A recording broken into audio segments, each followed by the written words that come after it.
wabarakatuh. Salam sejahtera untuk kita semuanya. Perkenalkan, nama saya Putri Dewi Islamiah dari kelas MJ6G. Saya di sini akan mempresentasikan bab 5 mengenai penerapan GCG bagi dalam pengolahan zakat mata kuliah Ekonomi Islam yang dipimpin oleh Bapak Dr. Haji Bejo Santoso, MT PhD. Yang pertama, saya akan menjelaskan mengenai konsep Good Corporate Governance atau yang disingkat GCG. Jadi, GCG di Asia adalah konsep manajemen dalam perusahaan yang relatif baru. Konsep ini berkembang sejak tahun 1990-an. Rumusan struktur corporate governance itu yang pertama ada menetapkan distribusi hak dan kewajiban di antara berbagai partisipan dalam perusahaan, seperti dewan direksi, komisaris pemegang saham, dan stakeholders lainnya. Kemudian yang kedua, menetapkan berbagai aturan dan prosedur dalam membuat keputusan mengenai perusahaan.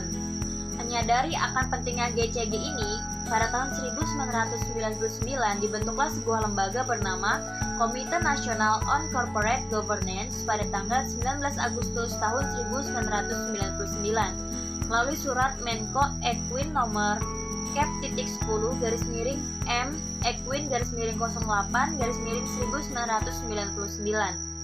Selanjutnya, GCG didefinisikan sebagai sistem yang mengatur dan mengendalikan perusahaan yang menciptakan nilai tambah atau value added untuk semua stakeholdernya. Ada dua hal yang ditekankan dalam konsep ini. Yang pertama, pentingnya hak pemegang saham untuk memperoleh informasi dengan benar dan tepat pada waktunya. Kemudian yang kedua, perusahaan untuk melakukan pengungkapan atau kayak deklasernya secara akurat, tepat waktu, transparan terhadap semua informasi kinerja perusahaan, kepemilikan, dan stakeholder. GCG selanjutnya dikembangkan dalam tata pemerintahan dengan istilah good governance. Dalam pandangan Hassel, terdapat 3 pokok yang sangat urgent. Yang pertama yaitu pemberantasan KKN, korupsi, kolusi, dan nepotisme. Yang kedua, anggaran dan penghapusan dana non-budgeter, serta yang ketiga, peningkatan fungsi pengawasan. Nah, dua teori utama yang terkait dengan GCG ini adalah stewardship theory dan agency theory. Stewardship theory itu tuh memandang manajemen sebagai dapat dipercaya untuk bertindak dengan sebaik-baiknya bagi kepentingan publik maupun stakeholdernya. Sementara itu, agensi teori ini dikembangkan oleh Michael Johnson memandang bahwa manajemen perusahaan sebagai agens atau bagi para pemegang akan bertindak dengan penuh kesadaran bagi kepentingannya sendiri, bukan sebagai pihak yang arif dan bijaksana serta adil terhadap pemegang saham. Selanjutnya ada prinsip-prinsip GCG. Prinsip-prinsip GCG sebagaimana juga diterapkan oleh Organization of Economic Cooperation and Development atau yang disingkat OECD, terdiri dari 5 aspek, yaitu transparansi, accountability, responsibility, independensi, dan fairness. Jika kelima prinsip GCG ini dilaksanakan secara sungguh-sungguh, bisa dipastikan perusahaannya ini akan memiliki landasan yang kokoh dalam menjalankan bisnisnya. Nah, secara eksternal, perusahaan itu akan lebih percaya investor, yang berarti nilai pasar sahamnya akan terus menghubung. Mitra kerja pun tak perlu ragu lagi untuk mengembangkan hubungan bisnis yang lebih luas. Para pemasok memiliki pegangan yang jelas dan terpercaya, serta yakin akan yang diperlukan secara adil sehingga bisa memberikan harga yang terbaik yang bisa menciptakan efisiensi bagi perusahaannya. Para kreditor pun memiliki kepercayaan tinggi untuk menguncurkan kreditnya yang mungkin kita perlukan buat perluasan usaha kita. Nah, secara internal sendiri, suasana kerja juga menjadi lebih kondusif karena dengan menerapkan GCG secara benar dan konsisten, berarti perusahaan ini tuh sudah menerapkan sistem pengelolaan perusahaan sesuai dengan pembagian perannya masing-masing. Tak kalah pentingnya, terciptanya keseimbangan kekuatan di antara struktur internal, sehingga pengambilan keputusan bisa menjadi lebih tinggi lagi untuk dipertanggungjawabkan. Sekarang kita akan membahas satu-satu prinsip-prinsip yang di dalam GCG ini. Yang pertama tadi ada transparansi atau keterbukaan. Keterbukaan adalah suatu tindakan untuk menjelaskan segala sesuatu yang dilakukan oleh manajemen perusahaan kepada publik. Transparansi dalam konteks ini dapat diartikan sebagai keterbukaan informasi, baik dalam proses pengambilan keputusan maupun dalam mengungkapkan informasi material dan relevan mengenai perusahaan Nah, dalam hal ini lembaga pengelola zakat, prinsip ini tuh sangat penting bagi muzaki dan merupakan hak muzaki juga untuk mendapatkan informasi yang akurat dan tepat pada waktunya mengenai semua hal penting bagi kinerja lembaga pengelolaan zakat. Dalam sejarah kepemimpinan awal Islam, prinsip transparansi juga dipraktekkan kok oleh Nabi besar kita Muhammad SAW dan Khalifah Umar bin Khattab yang selalu bermusyawarah dalam memberikan informasi secara terbuka dan dapat berjalan dengan baik. Hal ini juga sudah tertera di dalam Al-Quran surah An-Nisa ayat 58. Kemudian ada accountability. Jadi, accountability atau akuntabilitas adalah kejelasan fungsi, struktur, sistem, dan pertanggungjawaban organ perusahaan sehingga pengelolaan perusahaan terlaksana secara efektif. Islam mengatur jelas prinsip akuntabilitas dan transparansi, yaitu memberikan arahan bahwa suatu perusahaan itu dapat menunjukkan prinsip keterbukaannya dan bebas dari manipulasi atau sidik. Prinsip ini juga sudah dijelaskan di dalam surah Al-Quran, surah Al-Baqarah ayat 228. Yang ketiga ada responsibility. Responsibility atau pertanggungjawaban adalah perusahaan tuh merupakan kesesuaian atau kayak kepatuhan dalam pengelolaan pengusahaan terhadap peraturan perundang-undangan yang berlaku dan prinsip-prinsip yang korporasi sehat. Dalam hal ini, perusahaan memiliki tanggung jawab sosial terhadap masyarakat atau stakeholders dan menghindari penyalahgunaan kekuasaan, serta menjunjung tinggi etika, moral, dan akhlak serta tetap menjaga lingkungan perusahaan yang sehat. Sebagai pihak-pihak yang berkepentingan terhadap eksistensi perusahaan, stakeholder dalam hal ini pengurus BAS, LAS, dan para muzaki dan mustahik pemerintah sebagai regulator dan masyarakat dan lingkungan sekitarnya. Dalam Islam, prinsip responsibility atau al-mas'uliyah ini terkandung di dalam Al-Quran surah Al-Isra ayat 36. Kemudian yang keempat ada independensi atau kemandirian.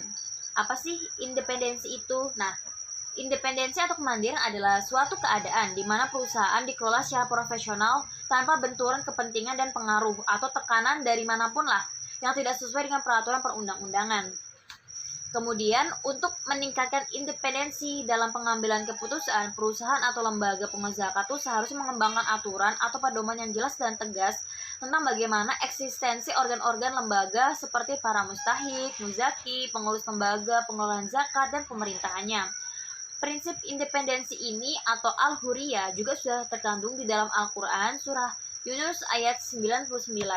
Dan yang terakhir ada fairness atau kesetaraan, keadilan, dan kewajaran, yaitu perlakuan adil dan setara dalam memenuhi hak-hak stakeholders yang timbul berdasarkan perjanjian serta peraturan undang-undang yang berlaku. Prinsip ini menekankan bahwa semua pihak yang terlibat dalam pengelolaan zakat harus diperlakukan sama atau setara.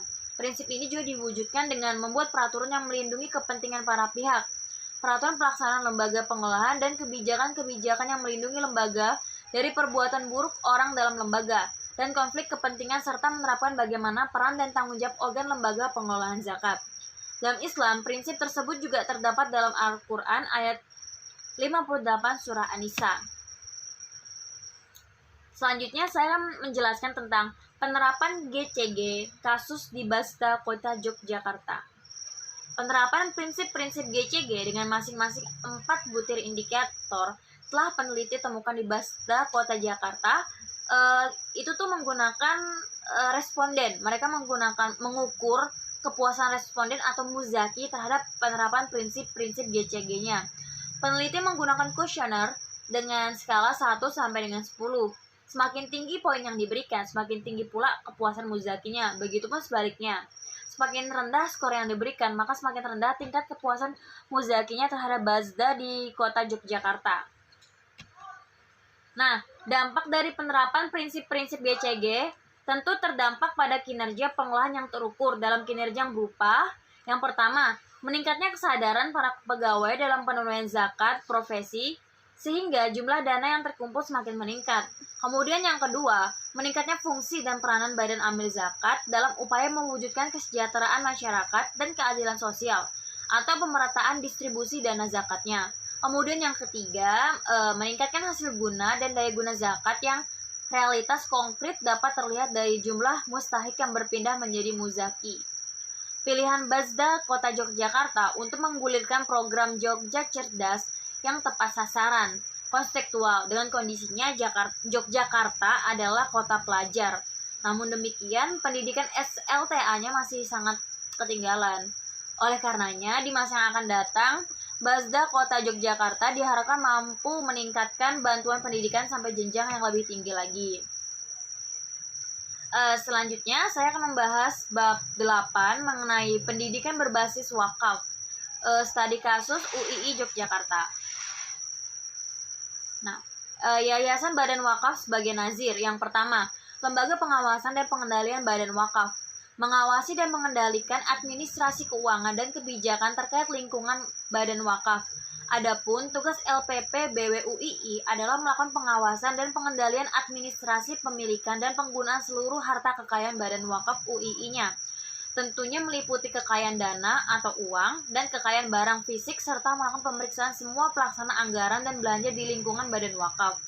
Untuk mendapatkan informasi yang berkaitan dengan tugas pengawasan ini diberikan wewenang. Yang pertama, meminta informasi kepada berbagai pihak di lingkungan Badan Wakaf UII, antara lain kepada pengurus hariannya, pimpinan unit pendidikannya, pimpinan unit usaha, pimpinan unit operasional, pimpinan proyek, dan pegawai di lingkungan Badan Wakaf. Kemudian yang kedua, meminta bantuan langsung atau tidak langsung kepada unit-unit kerja di lingkungan Badan Wakaf itu. Dan yang terakhir, memberikan rekomendasi penunjuk akuntansi publik kepada ketua pengurus harian dalam melaksanakan kerja tugasnya. Kemudian yang kedua, kantor perbendaharaan badan wakaf. Karena KPBW adalah kondisi yang diamati oleh Dewan Pengurus untuk mengelola secara administratif harta kekayaan badan wakaf Universitas Islam Indonesia atau BWUII. Oleh karena itu, data-data keuangannya pada website ini mencakup informasi umum dan laporan mengenai keuangan BWUII untuk pihak internal.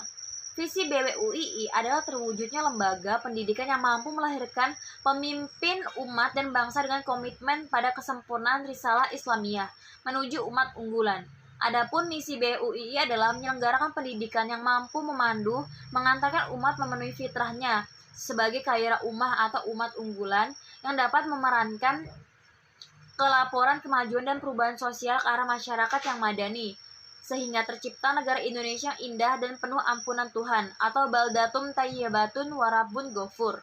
Sedangkan tujuan BWUII adalah terselenggaranya pendidikan dalam rangka dakwah Islamiyah dengan pengembangan ilmu amaliyah dan amal ilmiah sebagai upaya melahirkan pemimpin-pemimpin umat dan bangsa yang memiliki akhlak mulia dan mampu mendatangkan rahmat bagi umat manusia.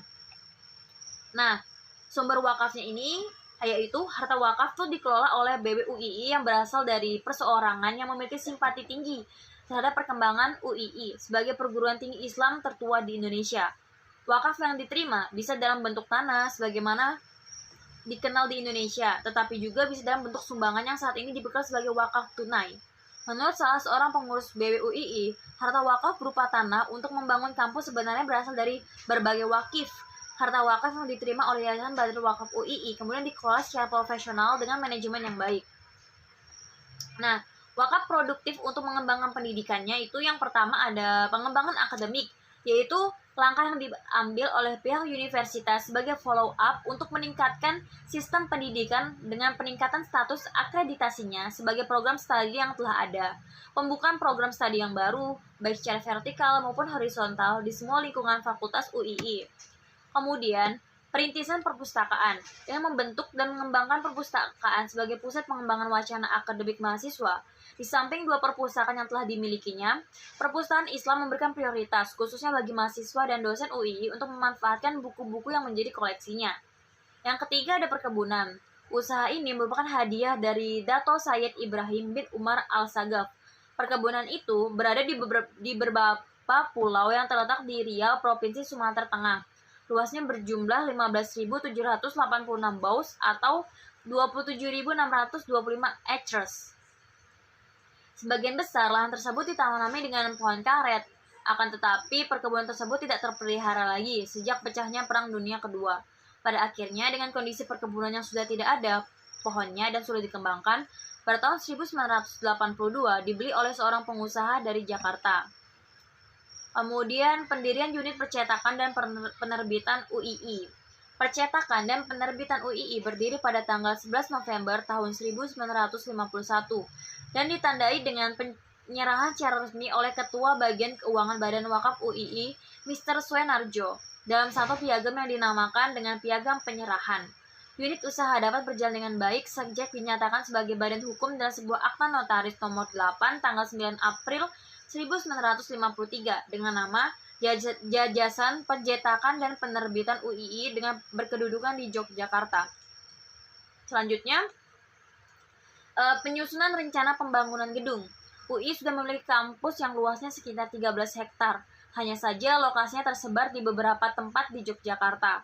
Pada tahun 1982, dalam rangka pembangunan dan perluasan kampus, dibentuklah Panitia Kampus Terpadu. Panitia berhasil memilih tanah untuk kampus terpadu yang terletak di Desa Binjotan, Umbul Martani, Ngemplak, Sleman. Kemudian mendirikan pondok pesantren. Badan Wakaf UII menawarkan program rekrutmen unggulan yang nantinya akan dibina secara intensif dalam sebuah lembaga pondok yang dikombinasikan dengan pendidikan reguler setingkat 101 S1 di fakultas yang ada di UII sesuai dengan minat dan kemampuannya. Pondok pesantren ini merupakan fasilitas perlengkapan pendidikan yang diresmikan oleh Bupati Sleman pada tanggal 2 Oktober 1996. Idealisme awal dibukanya mengabdi di daerah masing-masing. Namun dalam perjalannya waktu, idealisme awal ini mengalami pergeseran di mana para lulusan diberikan lahan pengabdian yang lebih fleksibel tanpa ada keharusan untuk kembali ke daerah asalnya. Kemudian mendirikan SMU UII. Sekolah ini pada awalnya diresmikan sebagai laboratorium Fakultas Tarbiyah UII yang ditetapkan melalui surat keputusan pengurus harian. Dan keberadaannya dikukuhkan dengan SK Kakanwil Dedikbud Provinsi Daerah Istimewa Yogyakarta. Secara resmi, SMU UII ini dibuka pada tanggal 16 Juli 1994. Dan yang terakhir ada Taman Kanak-Kanak Sultan Agung. Keberadaan Taman Kanak-Kanak Sultan Agung semakin melengkapi lembaga-lembaga pendidikan yang berada di bawah naungan Badan Wakaf UII. Lembaga pendidikan ini terletak di jajaran Sadona Harjo, Ngaglik, Sleman, Yogyakarta. Taman Kanak-Kanak Sultan Agung ini merupakan hasil wakaf dari seorang penduduk desa tersebut yang bernama Dr. Rendes Perudin, seorang alumni Fakultas Tarbiyah UII. Nah, realisasi pengolahan dana wakaf tunai di Badan Wakaf UII belum maksimal, serta belum menyentuh aspek-aspek dalam kegiatan ekonominya, karena hanya sebatas diperuntukkan untuk pendidikan dan pelayanan sosial, seperti pembangunan rumah sakit. Untuk itulah dibutuhkan sistem organisasi yang handal, serta manajemen profesional dalam pengolahan dan pengembangan manajemen wakaf tersebut.